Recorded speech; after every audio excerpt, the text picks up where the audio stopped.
ಭಾರತ ದೇಶ 18ನೇ ಶತಮಾನದವರೆಗೆ ವಿಶ್ವದ ಅತ್ಯಂತ ಸದೃಢ ಹಾಗೂ ಶ್ರೀಮಂತ ದೇಶವಾಗಿತ್ತು.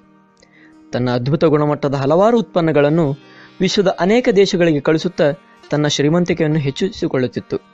ಚಿನ್ನ, ವಜ್ರ, ವೈಡೂರ್ಯಗಳಂತಹ ಹಲವಾರು ವಸ್ತುಗಳನ್ನು ರಸ್ತೆಯ ಮೇಲೆಯೇ ಮಾರುತ್ತಾ ತನ್ನ ವೈಭವದ ದಿನಗಳನ್ನು ಕಳೆದಿತ್ತು. ಭಾರತ ದೇಶವನ್ನು ದೋಚಲೆಂದೇ ವಿಶ್ವದ ಅನೇಕ ರಾಷ್ಟ್ರಗಳು ನಮ್ಮ ಮೇಲೆ ದಂಡೆತ್ತಿ ಬಂದವು. ನಮ್ಮನ್ನು ಅನೇಕ ವಿಧಗಳಲ್ಲಿ ಕೊಳ್ಳೆ ಹೊಡೆದರು. ನಮ್ಮ ದೇಶವನ್ನು ಕೊನೆಗೆ ದೋಚಲು ಬಂದವರು ಬ್ರಿಟಿಷ್ ಈಸ್ಟ್ ಇಂಡಿಯಾ ಕಂಪನಿಯವರು. ಇವರು ಇಡೀ ಭಾರತವನ್ನು ತಮ್ಮ ಕುತಂತ್ರದಿಂದ ಹಾಗೂ ಚಾಣಾಕ್ಷತನದಿಂದ ಅತ್ಯಂತ ವ್ಯವಸ್ಥಿತವಾಗಿ ಭಾರತದ ವೈಭವವನ್ನು ಹಾಳು ಮಾಡಿದರು.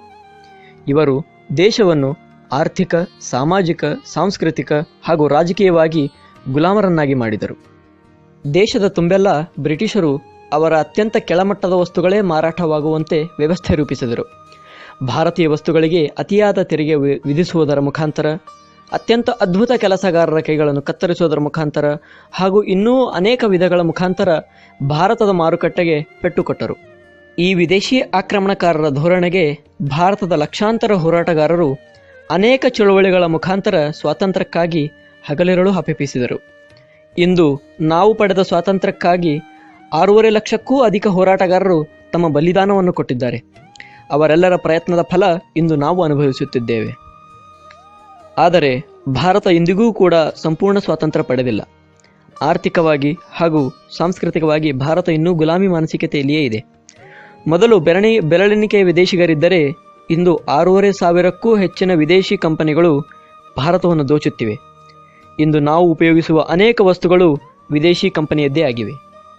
ವಿದೇಶಿ ವಸ್ತುಗಳನ್ನು ಅಂದು ಬಹಿರಂಗವಾಗಿ ಬಹಿಷ್ಕರಿಸಿ ರಸ್ತೆಯಲ್ಲಿಯೇ ಸಾರ್ವಜನಿಕರೆದುರು ಸುಟ್ಟು ಸ್ವದೇಶಿ ಸಂದೇಶ ಕೊಟ್ಟಂತಹ ಬಾಲ್ ಗಂಗಾಧರ್ ತಿಲಕರ ಕನಸು ಇನ್ನೂ ಈಡೇರಿಲ್ಲ. ಸ್ವಾತಂತ್ರ್ಯದ ನಂತರ ನಿದ್ದೆಗಣ್ಣಿನಲ್ಲಿದ್ದ ನಮ್ಮೆಲ್ಲರನ್ನೂ ಬಡಿದೆಬ್ಬಿಸುವ ಜವಾಬ್ದಾರಿಯನ್ನು ರಾಜೀವ್ ದೀಕ್ಷಿತರು ನಿರ್ವಹಿಸಿದರು. ಪಾಶ್ಚಾತ್ಯ ಜೀವನ ಶೈಲಿಯನ್ನು ಕುರುಡಾಗಿ ಅನುಸರಿಸುತ್ತಾ ನಾವು ನಮ್ಮತನವನ್ನೇ ಕಳೆದುಕೊಳ್ಳುತ್ತಿರುವ ಸಂದರ್ಭದಲ್ಲಿ ಬಹುತೇಕ ಮರೆತೇ ಹೋಗಿದ್ದ ಸ್ವದೇಶಿ ಚಿಂತನೆಯನ್ನು ಪುನರುಸ್ಥಾಪನೆಗೊಳಿಸಿ ನಮ್ಮ ಪರಂಪರೆಯ ಮೌಲ್ಯಗಳನ್ನು, ಈ ದೇಶದ ಘನತೆ, ಹಿರಿಮೆ ಹಾಗೂ ವಾಸ್ತವತೆಯನ್ನು ನಮ್ಮ ಅರಿವಿಗೆ ತಂದಂತಹ ಮಹಾನ್ ಚೈತನ್ಯ ಶ್ರೀ ರಾಜೀವ್ ದೀಕ್ಷಿತ್. ಹಾಗೂ ಮನೆ ಮನೆಗೆ ಸ್ವದೇಶಿ ಚಿಂತನೆಗಳನ್ನು ಮುಟ್ಟಿಸುವಲ್ಲಿ ಸಂಘದ ಸ್ವದೇಶಿ ಜಾಗರಣ ಮಂಚ್ ಕೂಡ ಅತ್ಯಂತ ಹೆಚ್ಚಿನ ಕಾರ್ಯಗಳನ್ನು ಮಾಡುತ್ತಿದೆ. ಈ ಎಲ್ಲದರ ಮೂಲಕ ಸ್ವದೇಶಿಯ ಪ್ರೇರಣೆ ಪಡೆದು ಕಲಬುರಗಿಯ ಅನೇಕ ಕಾರ್ಯಕರ್ತರು ರಾಜ್ಯವೇ ಗುರುತಿಸುವ ಅನೇಕ ಕಾರ್ಯಗಳನ್ನು ಮಾಡುತ್ತಿದ್ದಾರೆ. ಅದರಲ್ಲಿನ ಒಂದು ಪ್ರಕಲ್ಪ ಉತ್ತಮ ಗುಣಮಟ್ಟದ ಸ್ವದೇಶಿ ವಸ್ತುಗಳನ್ನು ಗ್ರಾಹಕರಿಗೆ ತಲುಪಿಸುವುದರ ಮುಖಾಂತರ ಅನೇಕ ಸಣ್ಣ ಪ್ರಮಾಣದ ಉದ್ಯೋಗಗಳನ್ನು ಪ್ರೋತ್ಸಾಹಿಸುವುದು.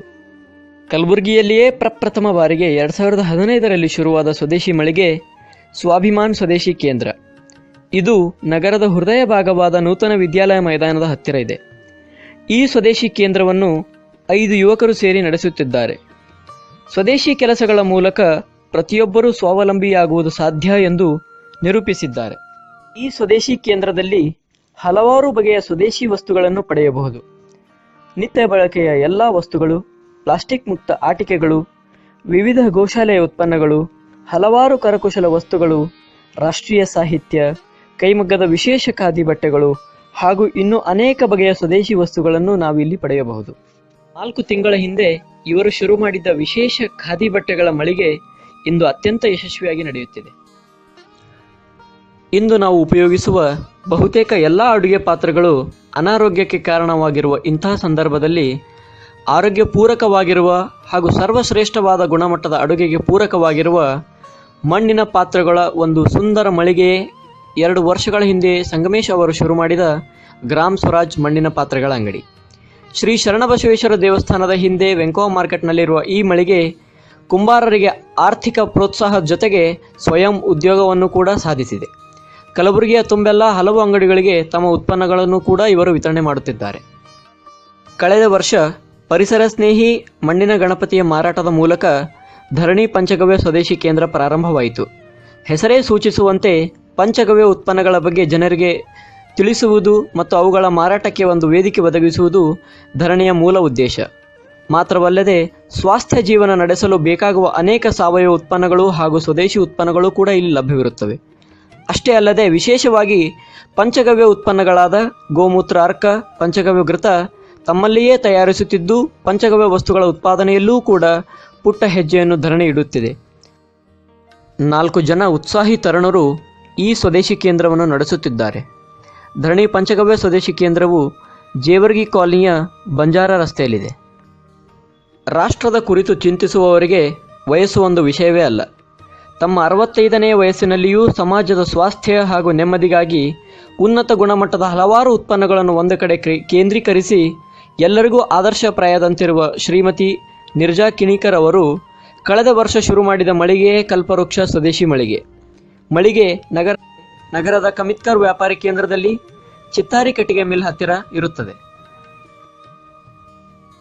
ಕಳೆದ ವರ್ಷವೇ ಪ್ರಾರಂಭವಾದ ಮತ್ತೊಂದು ಸ್ವದೇಶಿ ಕೇಂದ್ರ ತೃಪ್ತಿ ಸ್ವದೇಶಿ ಕೇಂದ್ರ. ಇದು ಪೂಜಾ ಕಾಲೋನಿ, ಕುಸ್ನೂರ್ ರಸ್ತೆಯಲ್ಲಿದೆ. ಸಂಜೀವ್ ಕುಮಾರ್ ಅವರು MBA ಪೂರೈಸಿ ಅನೇಕ ಕಂಪನಿಗಳಲ್ಲಿ ಮಾರ್ಕೆಟಿಂಗ್ ಹಾಗೂ ಸೇಲ್ಸ್ ವಿಭಾಗಗಳಲ್ಲಿ ಕೆಲಸ ಮಾಡಿದ ಅನುಭವವನ್ನು ಉಳ್ಳವರಾಗಿದ್ದು ಉತ್ತಮ ಶ್ರೇಣಿಯ ವೇತನ ಪಡೆಯುತ್ತಿದ್ದರು. ಅದೇ ಸಂದರ್ಭದಲ್ಲಿ ಆರೋಗ್ಯದಲ್ಲಿ ಉಂಟಾದ ಏರುಪೇರಿನಿಂದಾಗಿ ರಾಜೀವ್ ದೀಕ್ಷಿತರ ಆರೋಗ್ಯದ ಕುರಿತಾದ ವ್ಯಾಖ್ಯಾನಗಳನ್ನು ಆಲಿಸಿದರು. ಆಯುರ್ವೇದದ ಮುಖಾಂತರ ಗುಣಮುಖರಾದರು. ಇದು ಅವರ ಜೀವನದಲ್ಲಿ ಮಹತ್ವದ ತಿರುವು ಪಡೆಯಲು ಕಾರಣವಾಯಿತು. ಅಲ್ಲಿಂದ ಸ್ವದೇಶಿ ಕುರಿತಾಗಿ ಪ್ರಾರಂಭವಾದ ಅವರ ಪಯಣ ತೃಪ್ತಿ ಸ್ವದೇಶಿ ಕೇಂದ್ರದವರೆಗೆ ತಲುಪಿದೆ.